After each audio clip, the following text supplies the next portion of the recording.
আমার খুব চিন্তা হচ্ছে নীলিমা। এত চিন্তা করার কি হয়েছে তোমার? বিশ্বাস করো, আমার কিছু ভালো লাগছে না। কি ভালো লাগছে না তোমার?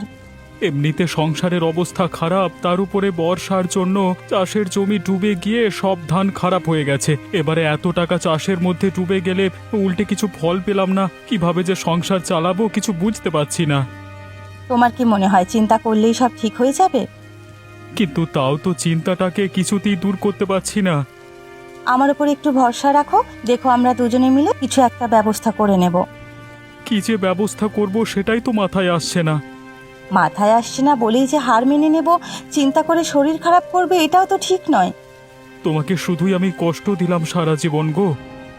জীবনের তো এখনো অনেক পথ বাকি, এই তো সবে শুরু।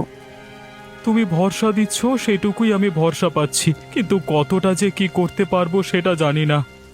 দেখোই না, সব ঠিক হয়ে যাবে।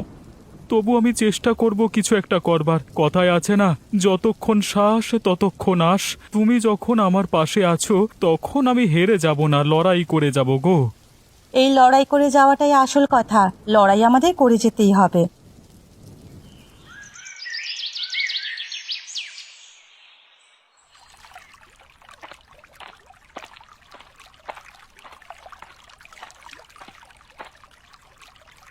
কি হয়েছে রতনদা? এরকম মাথায় হাত দিয়ে মাঠের মধ্যে বসে কাঁদছো কেন? দেখো ভাই, আমার ধানগুলো সব পেকে গিয়েছিল, আর ঠিক সময় বৃষ্টি এসে সব নষ্ট করে দিল। গোটা মাঠের ধান বৃষ্টিতে পচে নষ্ট হয়ে গেল আমার গো। তাহলে মাথায় হাত দিয়ে কাঁদলে কিছু কি হবে? কিন্তু আমি কি করতে পারি বলো তো? আমি যার কিছু রাস্তা খুঁজে পাচ্ছি না। নতুন করে জীবনটা শুরু করতে হবে। আজকের দিনে একটা চাষ করতে গেলে কত টাকা খরচা হয় তুমি জানো তো? সব টাকা ধার দেনা করে জোগাড় করে জমিতে লাগিয়েছিলাম, বিশ্বাস ছিল এবারে ভালো ধান হবে, কিন্তু সব একেবারে মাঠে মারা গেল গো। তুমি একবার ভেবে দেখো তো, শুধু কি তোমার সাথে এরকম ক্ষতি হয়েছে? আরো কত লোকের সাথে এরকম ক্ষতি হয়েছে। তারা কি তোমার মতো হেরে যেতে চাইছে? কিন্তু আমার ঘরে বউ আছে, ওকে সংসার চালাতে হয়, ওকে আর কত কষ্ট দেব আমি বলতে পারো? বউ সবার ঘরেই থাকে, সংসার সবাইকেই চালাতে হয়, হেরে সবাই যায়। তাহলে উঠে দাঁড়ানো জেদ রাখতে হয় গো। যারা উঠে দাঁড়ানো জেদ রাখে তারাই একমাত্র উঠে দাঁড়াতে পারে। কিন্তু আমি কিসের ভরসায় দাঁড়াবো বলতে পারো? নিজের ভরসায় দাঁড়াবে, বাকি আমরা তোমার পাশে আছি। তোমরা যে পাশে আছো সেটাই আমার ভরসা। শেষ চেষ্টা করে দেখবো একবার কতদূর কি করতে পারি।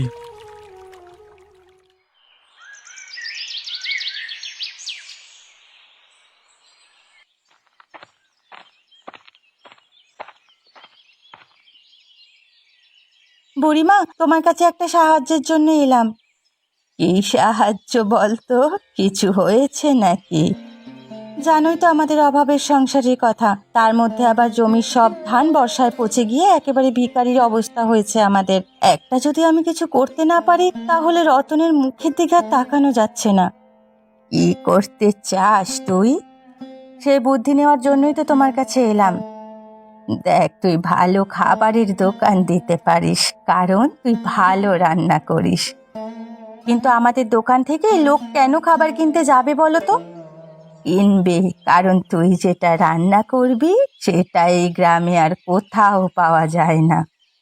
কিন্তু এরকম কোনো রান্না তো আমি জানি না। জানিস না তো আমি শিখিয়ে দেব।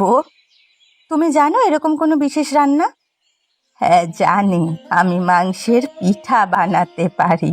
এই গ্রামে কোথাও মাংসের পিঠে বিক্রি হয় না, এবং কেউ বানাতেও পারে না, কারণ এটা বানাতে পারি কেবল আমি একা, আর সেটা তোকে শিখিয়ে দেব।